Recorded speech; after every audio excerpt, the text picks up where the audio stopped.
Hello everyone, hope you are doing well. We've got two parts to this video. First up, we've got the Ben Johnson contract, and second up, we've got interesting comments made by Kidderminster Harriers owner. He's claiming that David Moyes told their assistant manager that he had 100 million to spend in the January transfer window.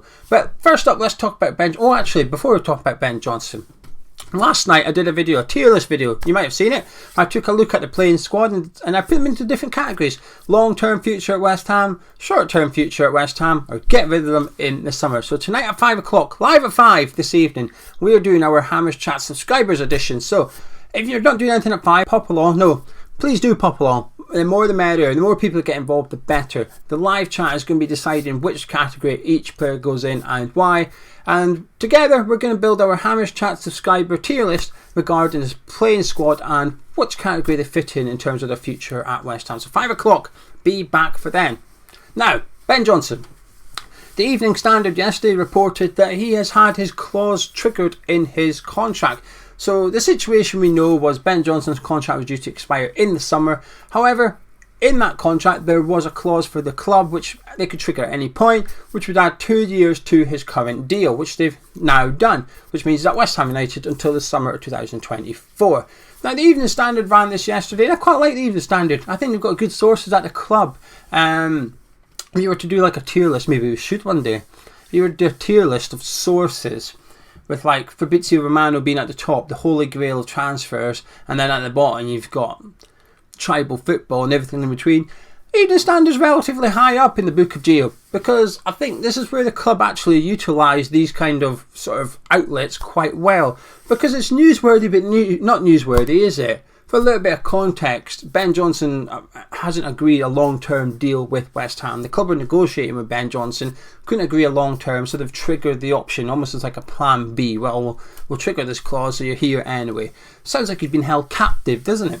But I think this is why they're not going to put that on an official website, are they? Hey everyone, good news. We've triggered Ben Johnson's contract. He's here for another 2 years. The bad news is he refused to sign a long-term deal, but it's great, isn't it? So I can understand why the club aren't going to stick that on the official website, but it's newsworthy enough, isn't it? So they give it to the Evening Standard. It gets out. The fan base are aware of it. Happy days.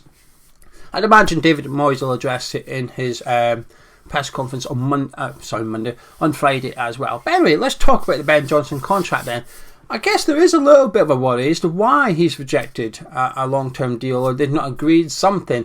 It does also state that they believe that come the summer, once the season's finished, we'll re-enter negotiations with Ben Johnson and hopefully agree a long-term deal which ties his future down at West Ham, and I imagine you'll get a nice little wage increase as well, a well-deserved one too, I would say. So I don't think we're quite staring at a Jeremy Ngakia II situation here, which I still don't blame Jeremy Ngakia for. I remember a lot of people being a bit angry with him walking out in the club, and I understand why, but I always thought he just wanted the reassurances from the manager about his playing time at West Ham. Didn't get them, so he's like, right, well, I'm off ski, I'm going to go play football somewhere else. I would say with hindsight you can see what he's done at Watford, and I think he's picked the wrong club really, but I never really blamed Ngakia. I did to some extent. I also blamed the club, the manager, the agents involved. Everybody involved in that contract negotiation I think had to take a share of the blame, but I'm never going to be angry towards a player that leaves in order to go get football, play minutes football somewhere else. I just can't do it. I think that's the right reason to leave a football club. But anyway, Ben Johnson's not leaving West Ham though. It puts the club in probably a position of strength in terms of negotiating a long-term contract, because he's here for another 2 years now, whether he likes it or not.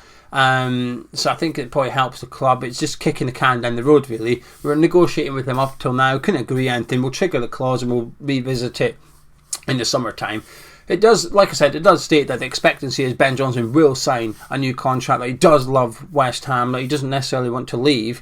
But for whatever reason, they couldn't agree a long-term deal. So it's one of those bits of news, like I said, it's almost like not newsworthy though, isn't it? Because we've then got, there's another chapter to go in the Ben Johnson contract negotiation. But one thing for sure, he won't be departing for free in the summer. Now before we get on to the second part of this video, I just want to point in the direction of the video sponsors, Manscaped. Get the right tool to look after your tool. Gentlemen, we've just discussed BJ. Now it's time to discuss what yours looks like if you are lucky enough to get one as well. If you head over onto the Manscaped website, anything that you fancy, whether it is the Lawnmower 4, whether it is a bit of cologne, put it all in your basket. It'll say, excuse me, do you have a code? You say, yes, it's Hammers Chat. All one word, no spaces, Hammers Chat, one big long word. Type that in. It'll take 20% off your order, plus free shipping on absolutely everything on their website. Now you might be thinking, why should we believe you? Well, I've got two reasons. First of all, myself and Gonzo don't promote anything we don't like to promote. So for example, we wouldn't promote tribal football. If tribal football come along and says, hey, we'd like to sponsor some of your videos, we say, no, you're okay, mate. Away you go. So Manscaped sent myself and Gonzo the lawnmower and said to try that out. If you like it, let us know, and you can promote it in your videos. So we tried it out. I liked it. Mrs. Gio liked it. Here I am promoting it. But the other reason is Gonzo. You've seen him with the weed whacker, this thing that sticks up your nose and in your ears. Gonzo's been promoting that. That wasn't free. He had to buy that out of his own money. So he got the lawnmower. He was impressed by it. He went and got the weed whacker because he's obviously got a hairy nose. And he's happy with his weed whacker. So there you go. Manscaped. Head over to the website and use the code HammersChat to receive 20% off absolutely everything. Now, Kidderminster Harriers owner has made some interesting comments. Two things caught my attention with what he was speaking about. He was basically doing an interview in regards to finances at Kidderminster Harriers and how I guess people just assume because they had games against Reading and West Ham they're now rich. I say rich, they're covered for the next 5 years perhaps. And he was basically saying that that's not quite the case. And that Kidderminster he feels have been forgotten about a little bit, and he gave his reasons being. It's quite an interesting interview to listen to.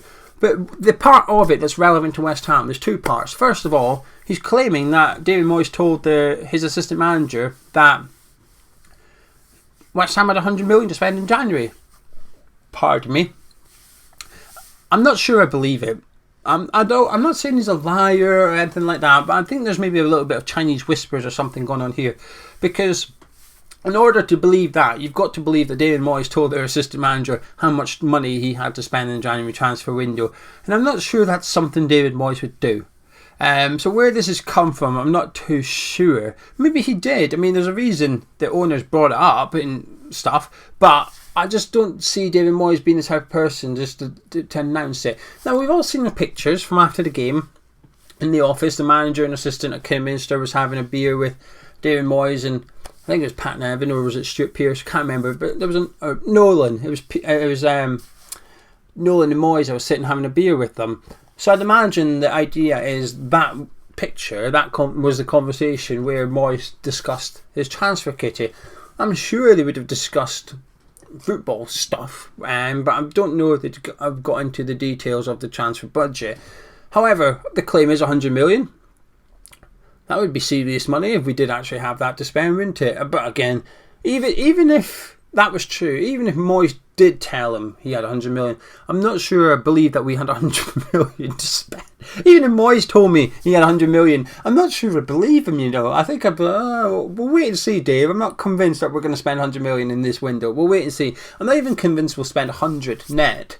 I'm not even convinced we'll spend 100 in the summer one. I'm using the word net as a bit of a disclaimer there. So if we do sell Declan or Javid or whatever, obviously we'd spend over 100 million. But in terms of net spend, I'm not convinced it'll be 100 million in the summer. I've seen Gonzo's video yesterday saying, I think he said 80 to 100 million. I'm not sure it'd be that much. I don't know why. I understand the reasoning behind it, but I don't understand. I just don't. I don't see it. I don't see us spending that much money. I hope I'm wrong though. But the other comment, which it didn't sit well with me. He said that basically West Ham had gone back on their sort of promise, if you like, to give them the ticket money. I could be wrong. I'm pretty sure in the FA Cup they split the ticket revenue 50-50. It doesn't matter if you're home or away, you get 50% of the gate receipts. So he basically spoke about how he confirmed that they did try and get the game moved to the London Stadium. Kidderminster asked for the tie to be played in London for obvious reasons, because A, there's then 60,000 fans turning up, and B, the costs involved at putting the game on at Kidderminster are quite high. So they had to get, for example, the electronic advertising board taken into the ground just for that one game. You know, they had to hire staff just for one game only, so their costs to put the game on went through the roof for Kidderminster Harriers just for a one-off event. Obviously they then make the money, but they would have preferred just to shift it to London Stadium and let West Ham deal with it on. They get 50% of the gate revenue, happy days. So I'm pretty sure it's 50-50.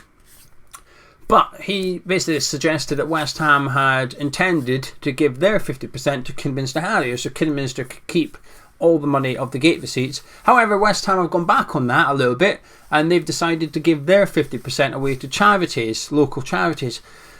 And it's difficult, and if West Ham had kept the money, I would have been angry, to be honest with you. I thought, oh, come on, for however thousand it is, I'm sure you could have gave it to Kidderminster and let them, you know, it's probably like a year's budget or something to them. You see Crystal Palace putting on buses for the Hartlepool fans and stuff like that. Crystal Palace are saying, we'll pay for your fans to come to the game, don't worry about it.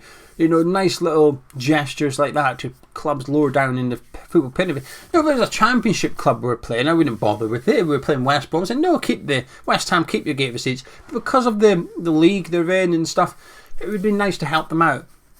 But because we gave it to a local charity, I can't really get angry about it. I can't really get worked up and call the club greedy because they've not kept the money. They've just given it to another cause instead. Part of me wishes we just gave it to Kidderminster, especially if we've already suggested we'll give it to them. I think you've got to stick to your word a little bit and actually give them the gate receipt money. But I thought it was just an interesting interview. I'll put the link to the full interview under this video. You want to go check it out for yourself. So understandably, Kidderminster Harriers owner's not too happy with West Ham at the minute. He's not too best pleased. But I just caught the interview yesterday on the off chance I seen it, and thought it was very interesting. Mainly the £100 million budget was the interesting part, but also the fact that the club hadn't gave them the money. But like I said, they have given the money, or they've claimed to give the money to local charities instead. So I can't really get too angry. Both were good causes. They've decided to go with a different good cause rather than Kidderminster Harriers. Anyway, I'm going to disappear now. 5 o'clock tonight, make sure you come back to join myself and Charlie. We'll be live doing the tier list, putting it all together. Be much appreciated for your support. I'm going to disappear. I'm not feeling too good today. I'm a bit snotty. I've been a bit fluey for about a week, and it's just getting worse for some reason. I'm getting worse rather than better. Anyway, I'm going to disappear now. Drop a like on the video if you enjoyed it. Subscribe to the new channel, and I'll catch you at 5. Hopefully.